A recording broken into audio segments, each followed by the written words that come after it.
following podcast is rated G for gammon. Please be aware it may contain some coarse language and is not suitable for children or gammon audiences. Say true God. Seriously? Say true God. God. Always say true God. Seriously? Say true God. God. We're back. Say true God. Them yarns. Say true God. God. Always say true God. Here's Johnny. No. Here's Aaron. Welcome to this week's episode of Them Yarns. Them yarns. With my deadly co-host here, Carly Melanie Wallace.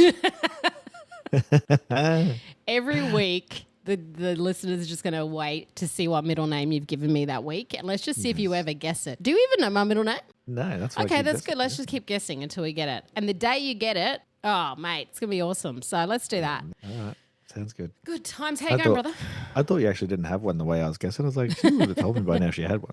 No, I remember I told you last week that I was named after my grandmother. So there you go. Yeah, but I thought your grandmother's name was Carly. Oh, no, my middle name, sorry. Yeah, my middle name. So we got that established. I do have a middle name. Aaron's going to guess it in however many episodes it's going to take. No one tell him, by the way. Nobody. Yeah, I was going to say, throw some comments in the chat, please. Help a brother out.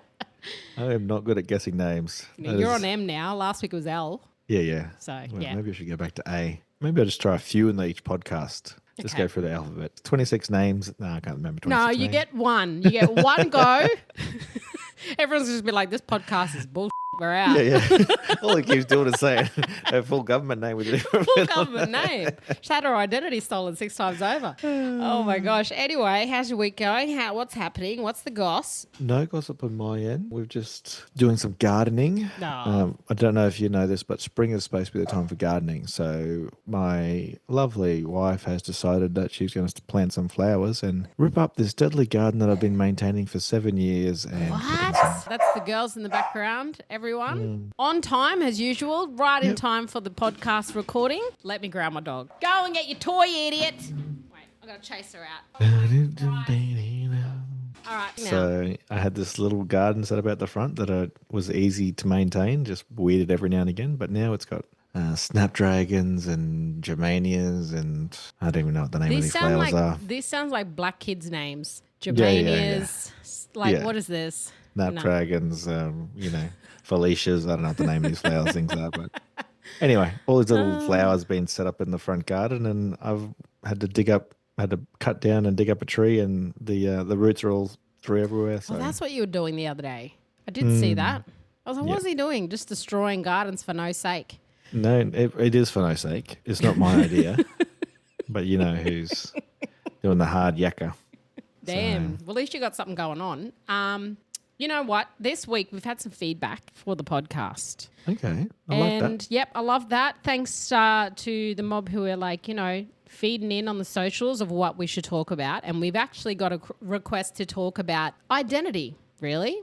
It's in a whole. So we've been talking about this for a while. And we could talk about this in lots of different ways, right? Identity and all the stuff. But what actually prompted my brain for it this week is I saw a bit of a post on Facebook and it was, let's just say, a First Nations person and they got an opportunity. They got an opportunity for a bit of a showcase of some sort. Yep. So comes up on my timeline. It's a picture of a First Nations person and the bio is, such and such guy. He is a First Nations person from such and such and such and such and of British heritage. Oh, and I'm like, okay, yeah. So your response was a little bit like mine. I was like, interesting. Now, let me preface this conversation by saying, obviously, all of us have some sort of mix with something. Majority of us have a mix of something. I have a Scottish father and an Aboriginal mother. We all know this if you listen to the podcast. So I'm white and I'm black and I've got whatever,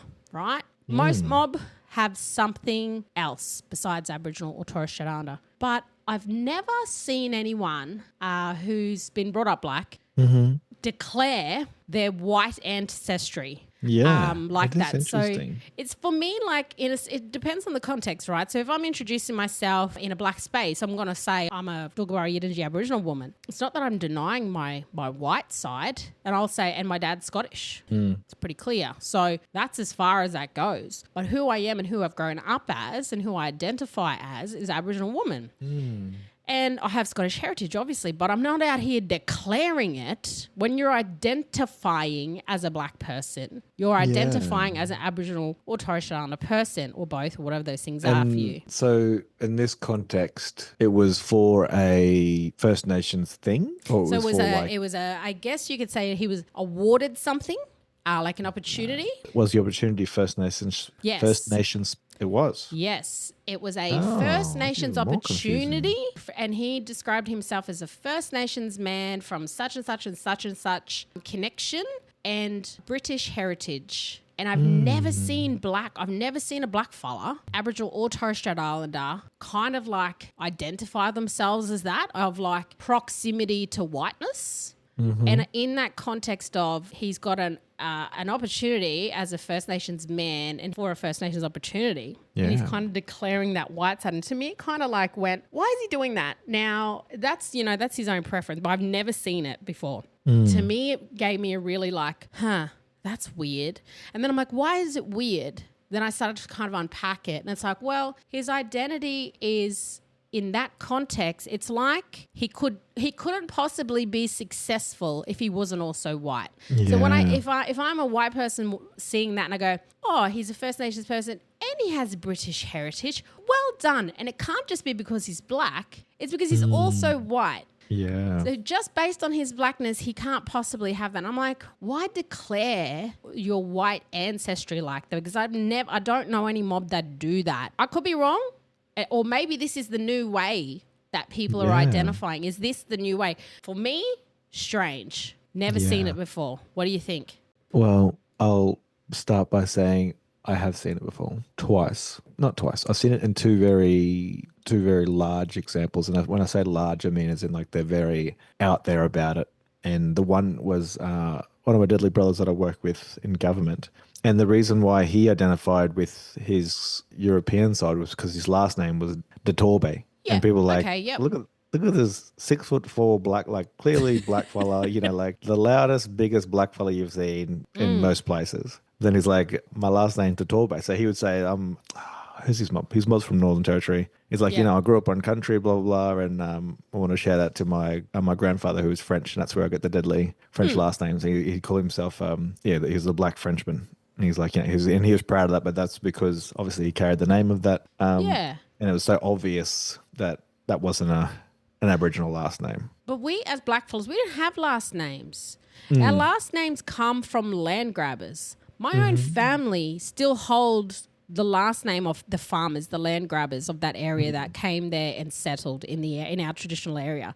We were given that last name. And you ask any black fella around this country, their last name comes majority of the time from an ancestor from the white side or the land grabbers from their area. Well, settlers, let's call them. That we didn't have last name. We had traditional names. So now in this, over the years and over colonization, all the things that have happened, obviously we've adopted different things. Like my last name, Wallace, comes from my dad, who's very Scottish, so that is direct from Scotland. And I will tell that yarn when I'm with people. I'll be like, actually my dad's Scottish, and then that's where the last name comes from. That's it. So, but it's like when you're actually identifying yourself for a black project, for a black thing, as a public-facing post, it's not like it's an audience in front of you and you're having a yarn and you're breaking down the context of your family and your connections. You've literally gone and like declared that. It's very strange to me. Yeah. And the second example when I say large is this person is a conservative mouthpiece. They're known for being an agitator for blackfellas because even though they are First Nations, they love to say that they're mixed. They love to say I'm a half caste.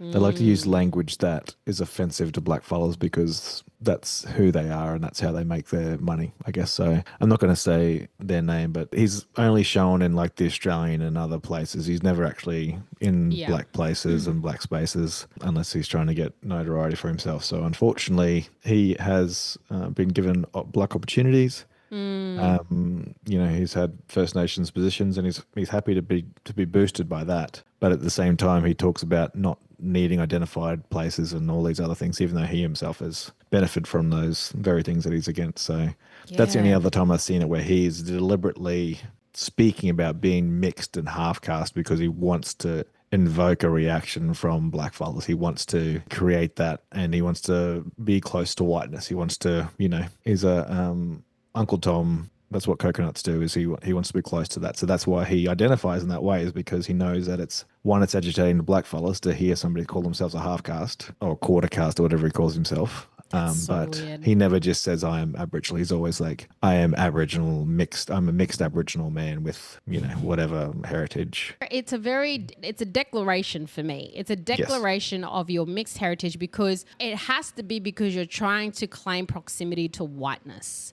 You're trying to distance yourself from your Aboriginality, and you're declaring that you have British descent or this descent. And it's like, why are you trying to do that? And I think that the flip side is, right, I've had other people say to me, and probably other mob, well, why don't you acknowledge your white side? Like you're identifying, like you say you're Aboriginal, but you're also white. And the complexities of identifying as Aboriginal person, it's beyond just what type of blood quantum you have. It is who you are, it's who you've grown up to be, it's who you live as every single day. And you don't know how to be anything other than that. And in certain cases, especially in my family, I don't have a connection to that side beyond my father. So how would I connect to that otherwise? Like I do my Aboriginality, which has a lot of depth to it. It is who I am inherently to the bone. Even my dad says you're a black woman to me. You know what I mean? So that's all I know. It doesn't mean that you're denying that white side, but often I think sometimes too that we forget to have the conversation in this country around whiteness that is in our families, that often it has come in from trauma. Yeah. And, that could be back from however many generations ago of, these settlers or landowners or police or other sort of white invaders at the times, raping Aboriginal women, forcing themselves into families in all sorts of places and ways. That's just the reality of what happened. So it is hard sometimes for mob to talk about their whiteness compared to their blackness, because that trauma is sitting there behind that. So it's not like mob are denying the whiteness. There's probably a reason why they don't talk about it. It's either they're not connected to it or there's trauma behind it. That's it. Yeah.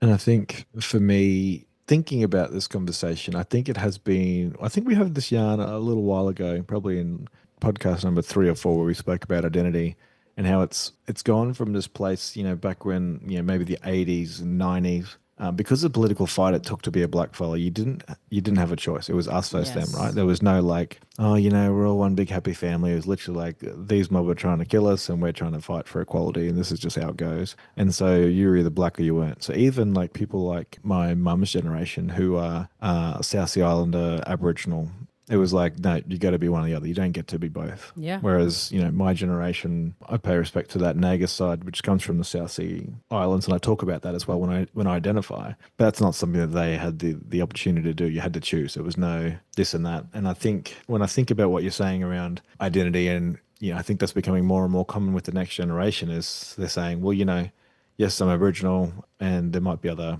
cultures that have influenced me, and and I only think about that because I think about like Instagram pages where people are like posting every flag of heritage they have, and some of them have like 6-7 flags, and it's just a way Who are of you following? not Don't what I'm say following, names. just what I've seen. But you know what I mean? So like these people have like they're recognizing that they're a whole mixed bag of tricks in that space. It's interesting because back in the day, when you talk about those days as well, of like you were either a black fella or you weren't. And if you put your hand down as a black fella, you were trying to hide for a reason. And there was reasons for that, of obviously stolen generation, the shame that came with being black, the stigmatizing, the racism. Back in those days, a lot of mob didn't identify because they didn't want to be black and have that discrimination. Yeah, you wouldn't be able to rent a house. Correct. There's so many things that you discriminated against if you were openly a proud blackfella. That even to the fact, like for my South Sea Island side, we had more rights so my great grandfather was brought over as a sugar slave, right? Yeah. He was blackbirded.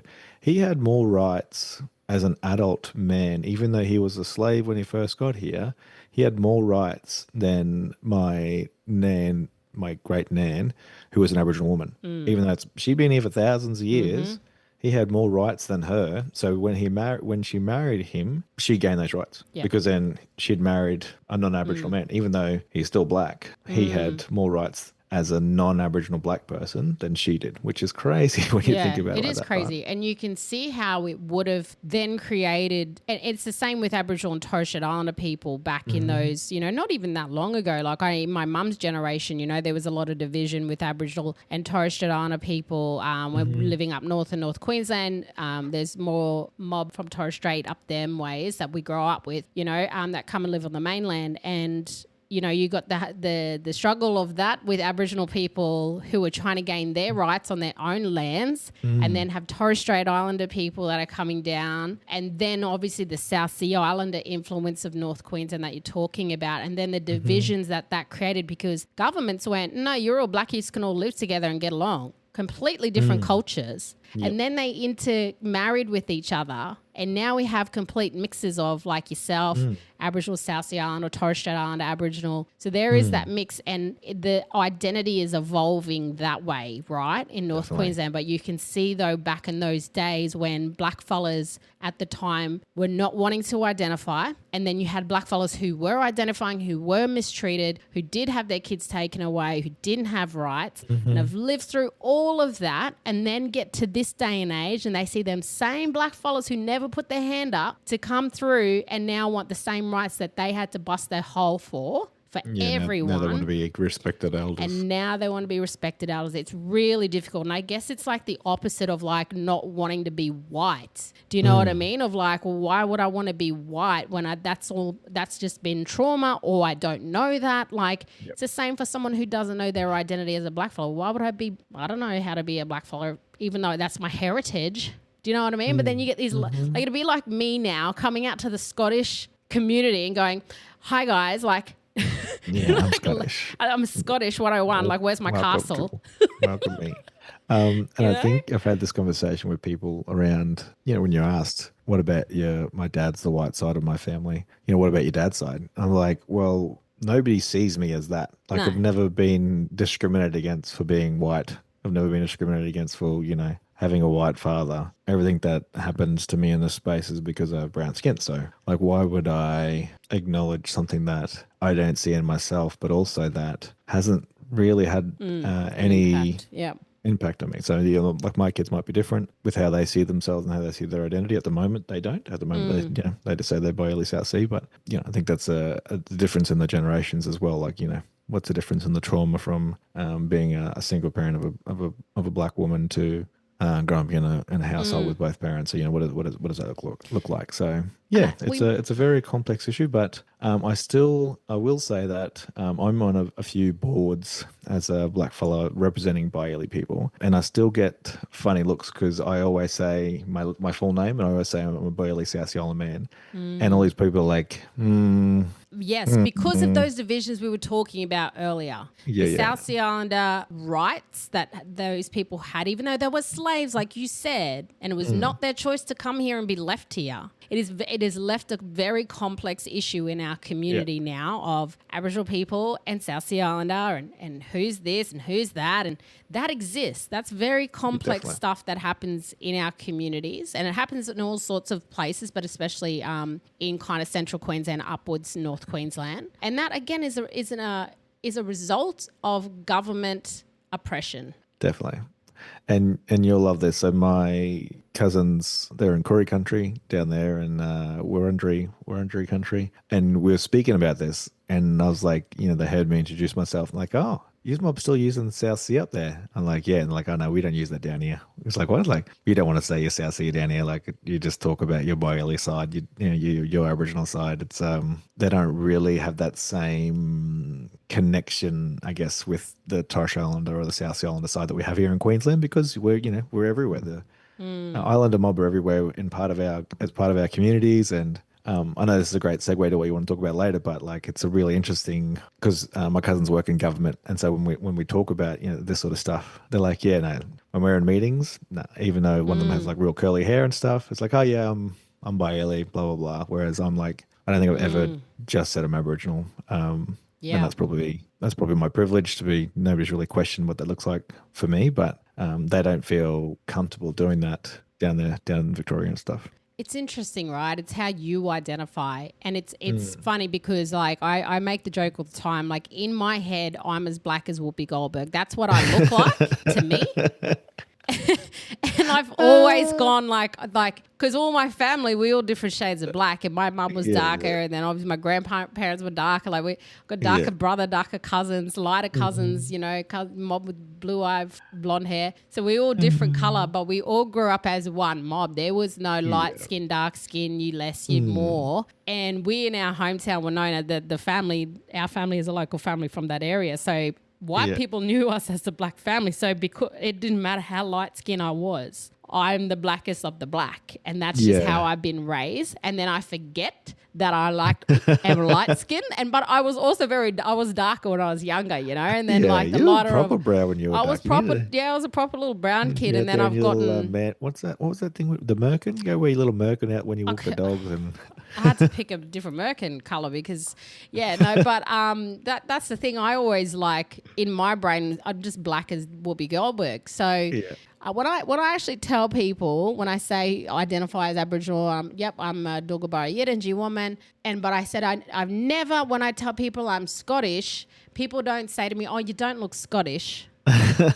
Never have I got that. Never have I got that. And it's so weird. It's the only friggin' time you will ever have your identity questioned is when you're an Aboriginal person. For some, you know, like there's just, you would never say it to an Australian if they say, oh, I'm an Italian heritage or I'm Irish heritage. Oh, you don't look Irish. We just would never do that. So, but the whole thing about identity and how it's kind of shifting and changing, it's moving. It's another point of our culture, right? And it's what's strange and like what we actually got a request about this week to talk about is then the language. Because identity is one thing, but what makes up identity? Well, it's our heritage, yes, it's our blood, it's whatever, but it's also our language and how we identify. And part of the identifiableness for me when I meet a Koori is their language. Or when I meet a Noongar, I can tell their Noongar from their language, or if they're top end mob or South Australian, that we have become identifiable from our language, our slang, not our traditional languages. We have traditional words that are put in there, but our slang languages that we have used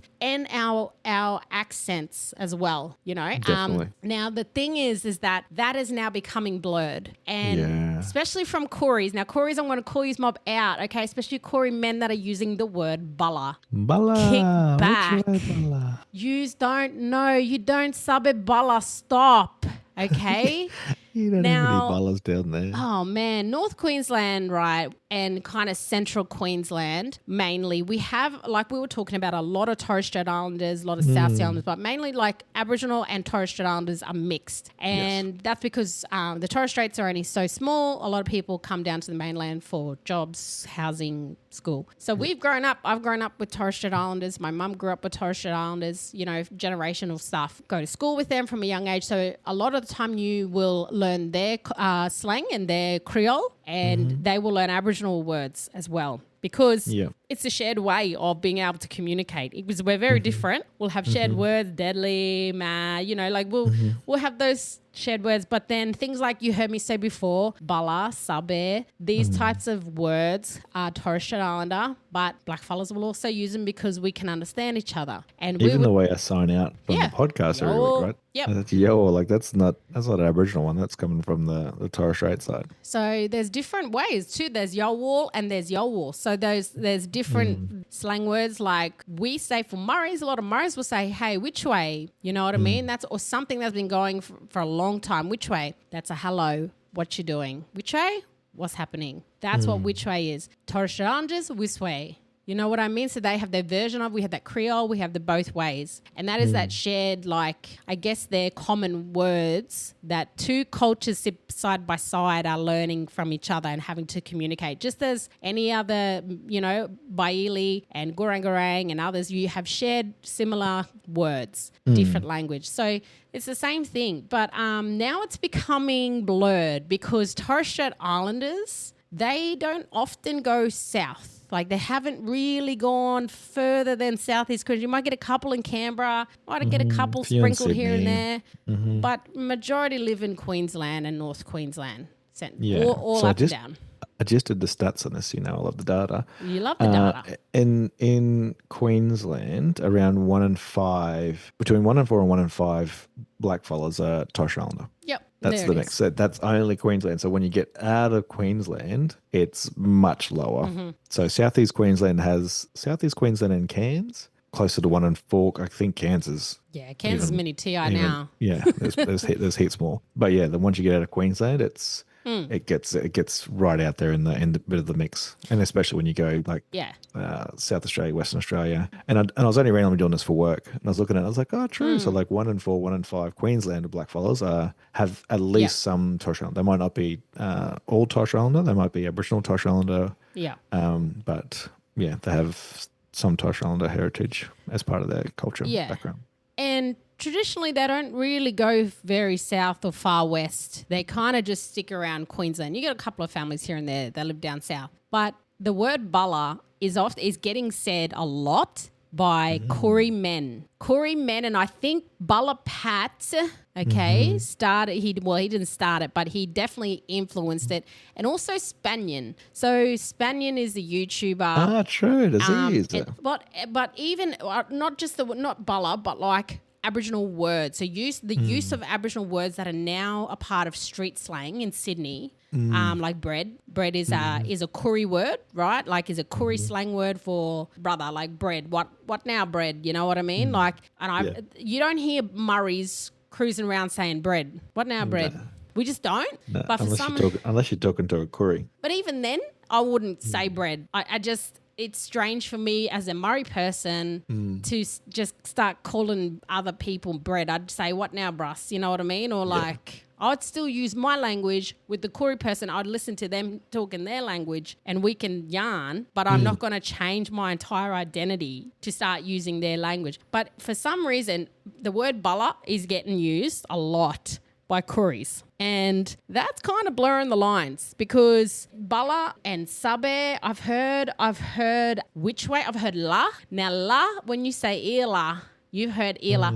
Ila is very Palm Island, very Yarrabah, very North Queensland. Very North Queensland mission talk. Very mission mob, even Cherbourg maybe, Ela, what now? But very North Queensland, right? And that corridor of language extends from kind of central up to, it starts from North Queensland, far North Queensland, down to, probably Cherbourg. But that's about it. I was about to say Cherbourg, the last mission, so that'd be the last one that's still there. So And that's you where don't you'd even hear it. But you don't really hear city mob use Ela.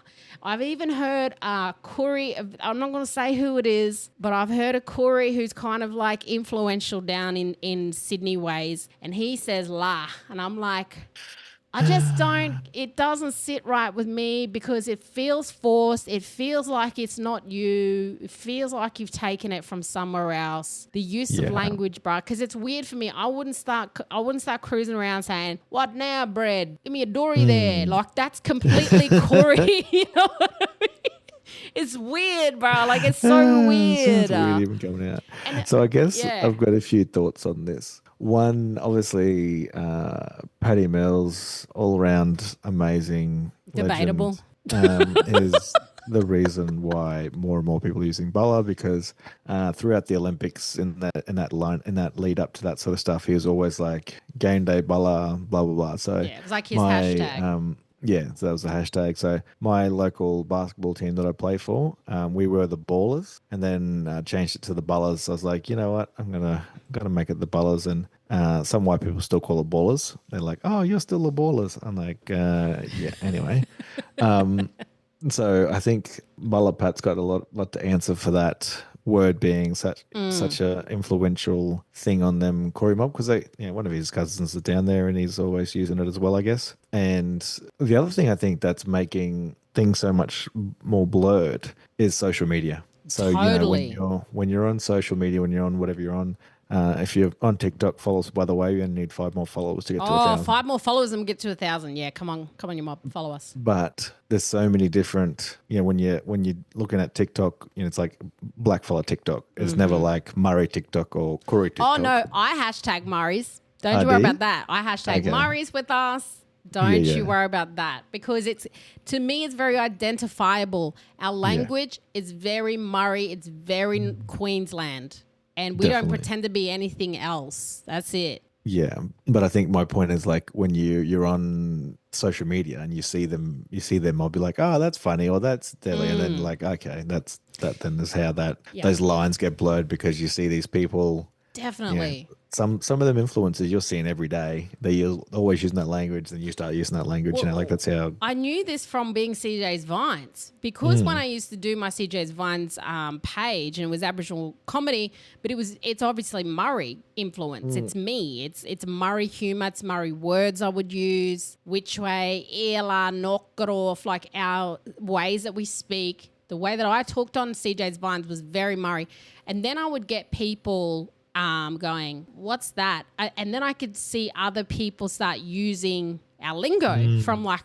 when I would say it. And I'm like, oh, they're talking like me because they're watching me. Like, okay, I get it. And it's at the point now where I'm too scared to even like say words or actually teach certain things, because I'm like, oh, someone's going to come along and steal it, because they're seeing it on the internet. They're hearing it on the They see it on internet, podcast. they love it. It's like, oh, that's so deadly. I I'll really use like that. that word. I'm going to use that. I like that context. And I think like a good example, I completely agree that we have our localized language, and that's one of the things that make us unique. Then you have words like gammon and deadly that, obviously they're not Aboriginal words, but they're slang words that are now like, they probably started in the Courier's credit for this. They started with, what was that magazine back in the day? The Deadlies. Yeah. So that magazine, they used deadly and gammon. They spelt it wrong, and they spelt it right, and they spelt it wrong, and you couldn't work out what they, it's supposed to be with it. It started with an O, then it went to an I, and then they went, who knows what they're spelling it. But anyway, the point is that, deadly and gammon. They're very universal.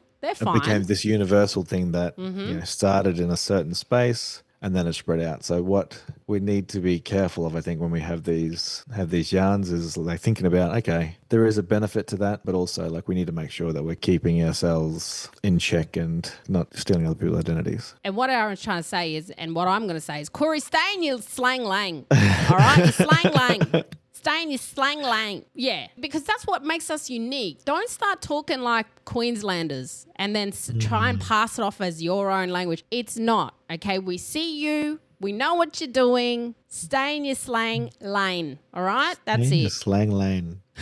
That's a hard thing to say. Slang I lane. said that 100 times fast.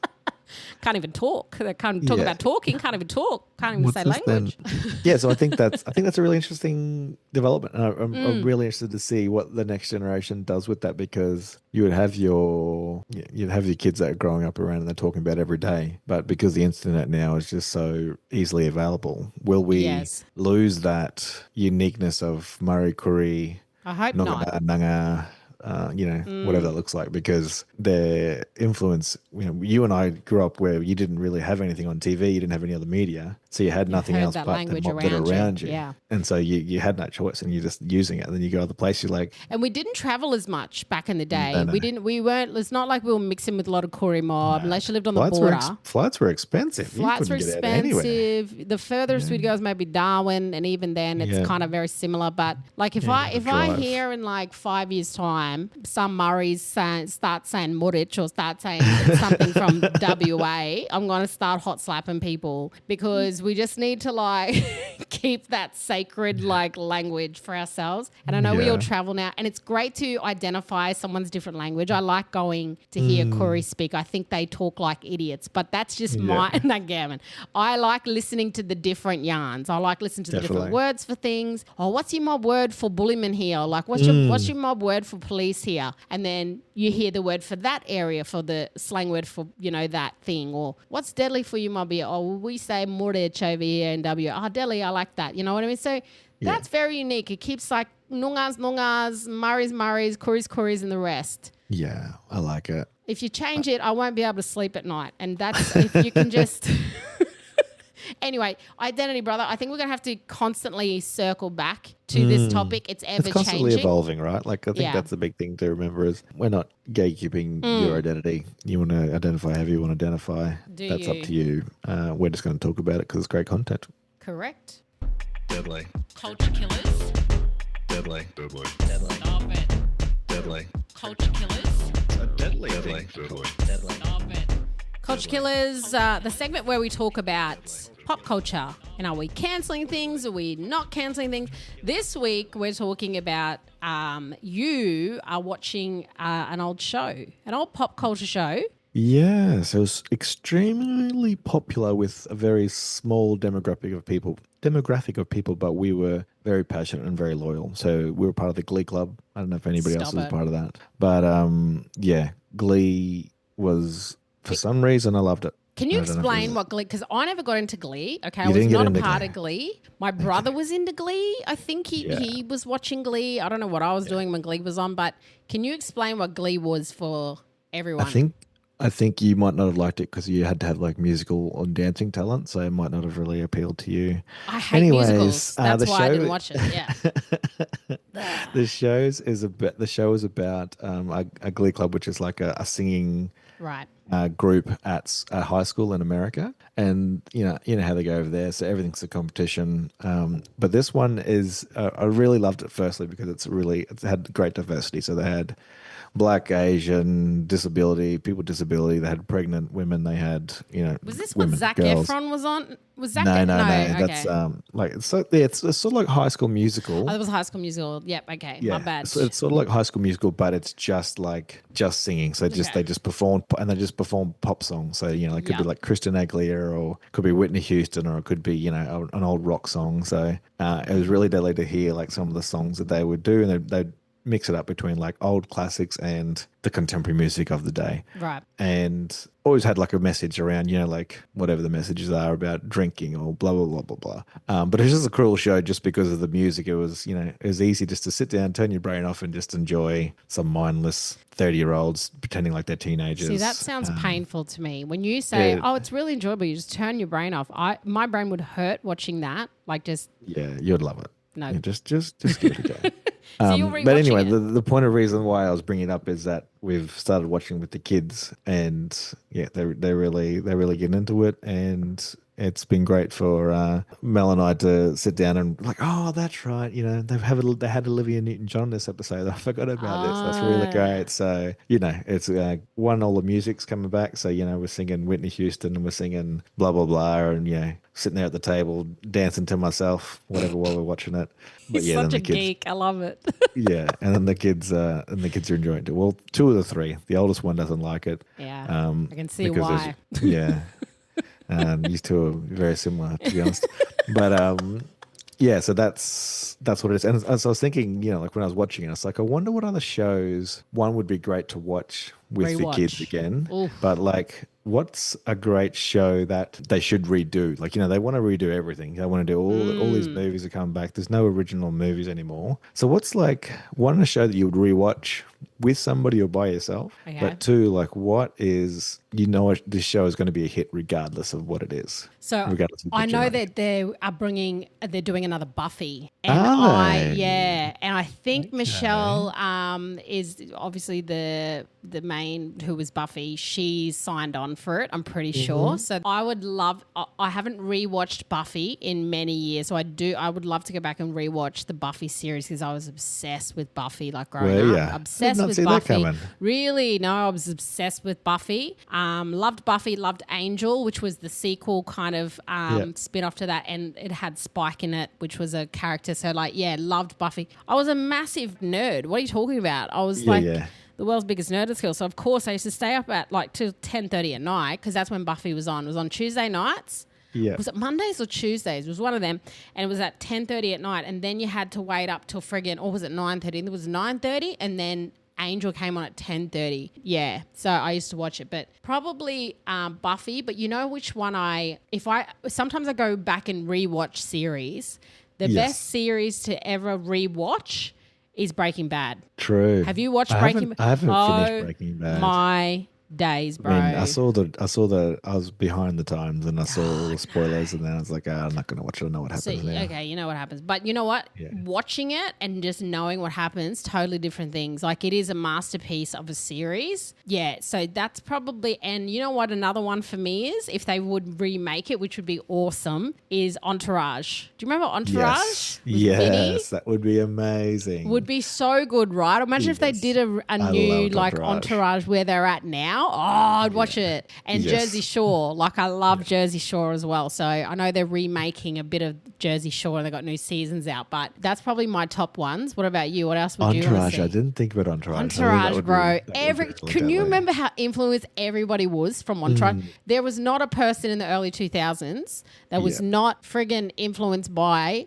Entourage. If you had 4 cousins, you had your Entourage. I was That's Vinny. exactly right. Someone else was Turtle. Like we all had a character. Everybody had their person. That's It was deadly. so good, so good. But Breaking Bad, brother, you need to get. I can't believe if you're listening to this podcast and you've never seen Breaking Bad, go Yeah. and do yourself a favor. It doesn't even matter how many years old it is. It is so iconic. It is. It honestly, I think, is the greatest besides The Office, the US version. Besides Yeah. the US Office, and don't talk about remakes because that is a crime against humanity to do The Office, especially the Australian version. Shame, shame to everyone that's involved in that one. Never watched it. Will never watch it. There's just some things that shouldn't be touched. Let's talk about Yeah. that. What shouldn't be touched? If you had to not remake something.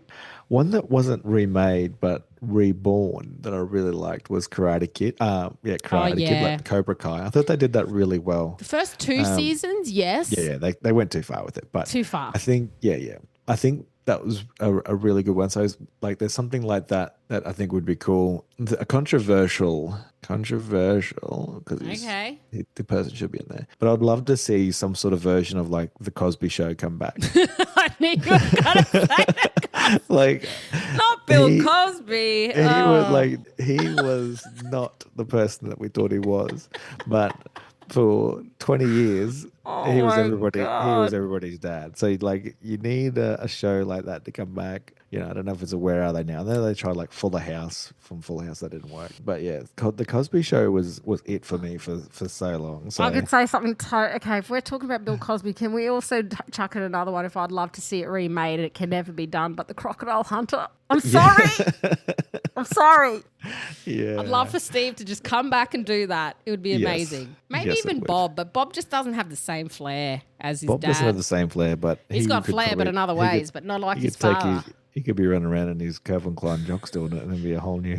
Put a shirt on, Bob. I'm sick of seeing Yeah. it, bruh. Honestly, far out. Yep. Yeah, so Okay. the Cosby Show is something that I don't want to watch again. I don't want my kids to watch, but I'd love them to just remake it.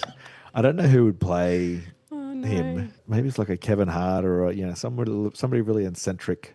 Okay. Cat Williams or somebody. Like, you just need somebody that's just Not the Wayne brothers. The yeah. Wayans No, like the boys, Wayne yeah. brothers are too They're done kinda for me. Like, I there. need somebody like Cat or like somebody like that. Just Yeah. got to be next level, because the Wayne brothers are.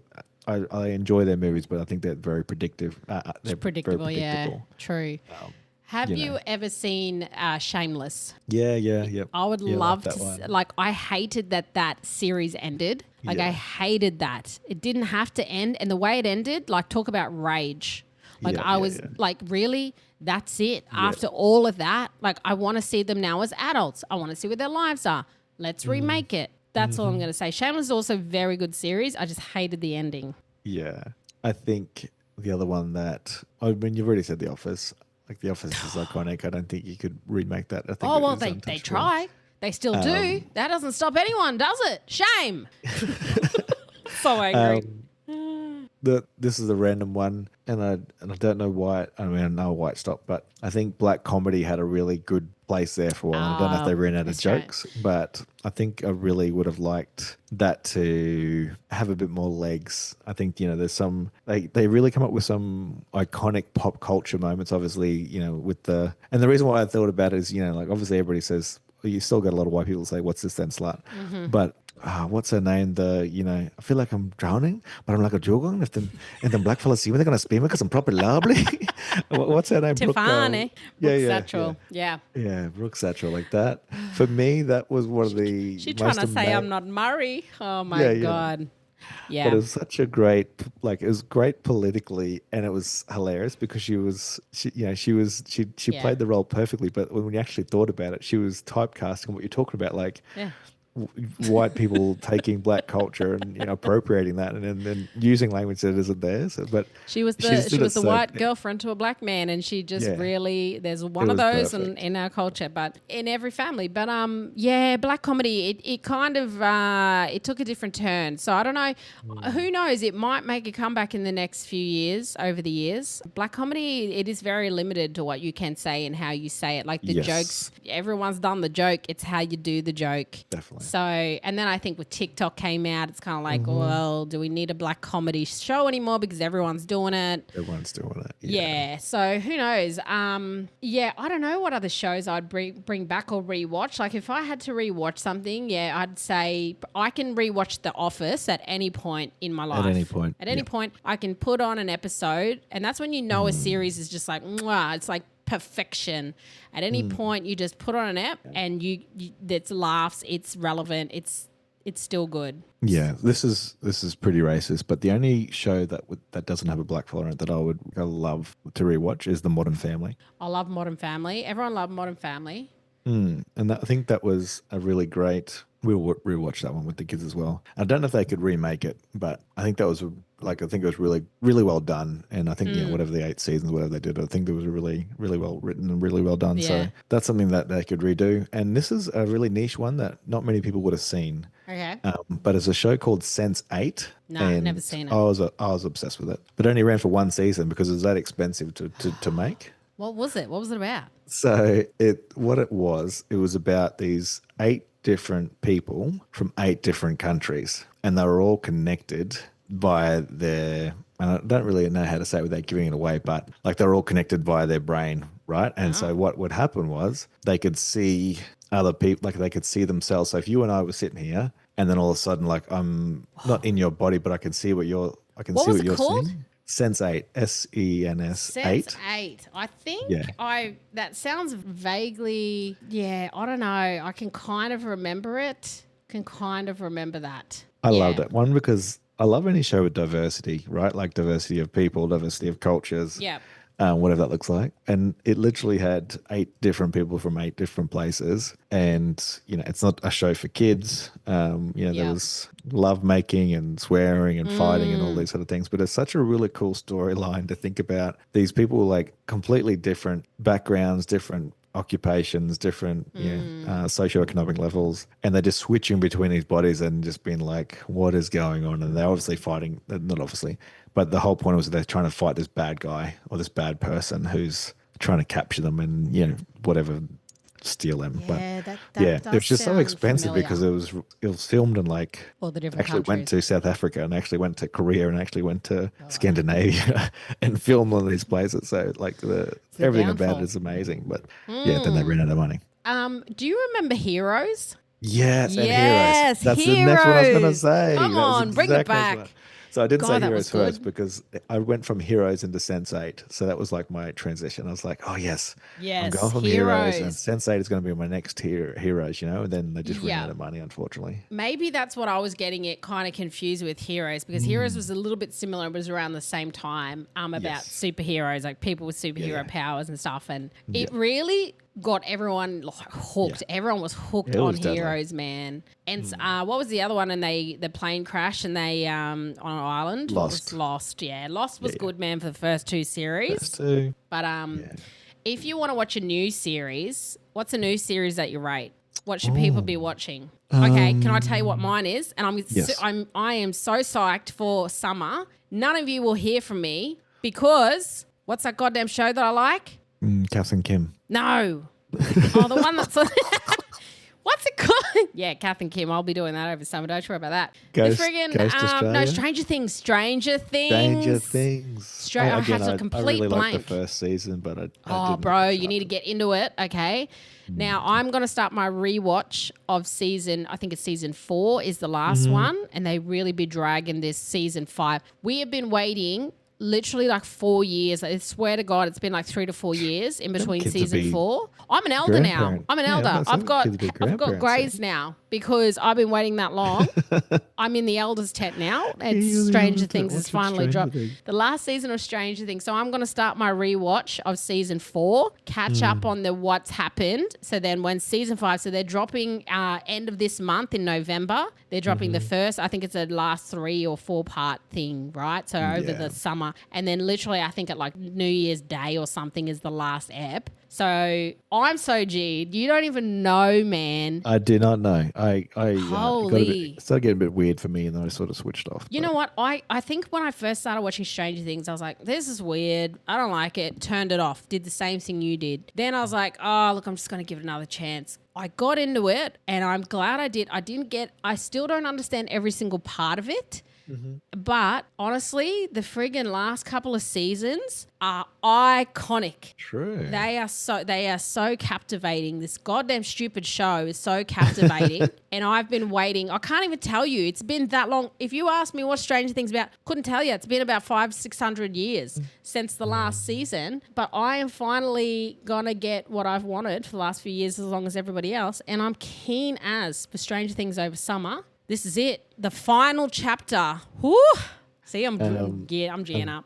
I'm just turning on my Netflix app now to see what I'm actually watching because I haven't really gotten into a show for a while. Game of Thrones was probably my last one that I... Oh, yeah, the Game of Thrones. I probably do need to do a rewatch of Game of Thrones, but it's the Yeah. same thing that happened with you with Breaking Bad. That happened to me. I knew, like, the spoiler happened, and so I was like, oh, well, I'm not going to watch it. Like, I just gave up. So I've never actually watched the ending of Game of Thrones, and apparently I didn't miss very much because it was super disappointing. Yeah, I was still into it, but you're right.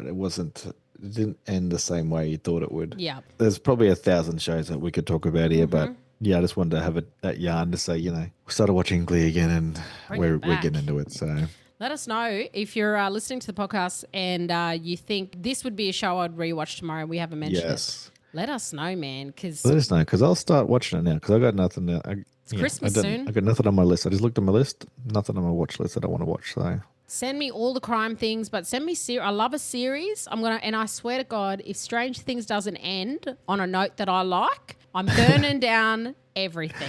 Okay, burn it down. you'll know about it. So yeah, get at us on our channels on Instagram, TikTok, Facebook. Hit us up and let us know what you want us to talk about. We love those suggestions because this is where it ends up here on the show.